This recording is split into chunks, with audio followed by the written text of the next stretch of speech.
Sarcasme est l'utilisation de l'ironie, dire une chose tout en voulant en vouloir une autre, ou d'autres procédés rhétoriques de manière mordante et blessante.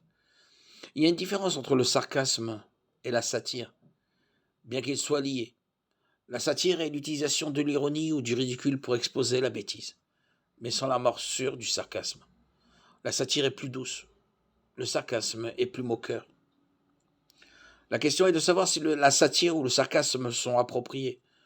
Cela serait assez facile à résoudre si ce n'était pas le fait que Dieu utilise la satire à plusieurs endroits dans les Écritures. Par exemple, les paroles de Paul dans ce passage. Les Corinthiens n'auraient pas considéré le langage de Paul comme intentionnellement cruel. Au contraire, ils auraient reconnu que Paul utilisait la rhétorique pour faire passer un message. Les Corinthiens se sentaient supérieurs à Paul et le jugeaient.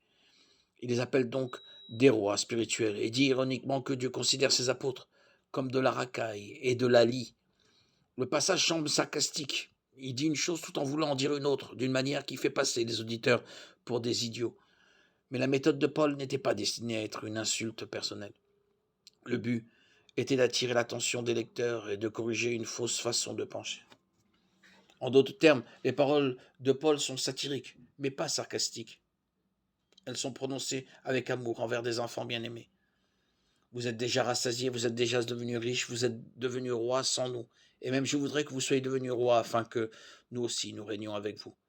Car je pense, Dieu nous a fait paraître, nous les apôtres les derniers de tous, comme des condamnés à mort parce que nous sommes en spectacle au monde, aux anges et aux hommes. Nous sommes fous à cause de Christ. Mais vous êtes prudents en Christ. Nous sommes faibles, mais vous êtes forts. Vous êtes distingués, mais nous sommes méprisés. Jusqu'à présent, nous avons faim et soif, nous sommes nus, maltraités, sans abri. Nous travaillons dur, travaillant de nos propres mains.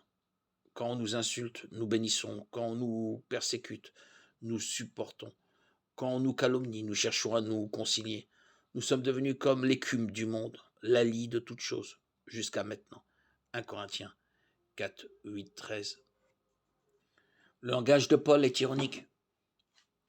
Il est blessant, intentionnellement.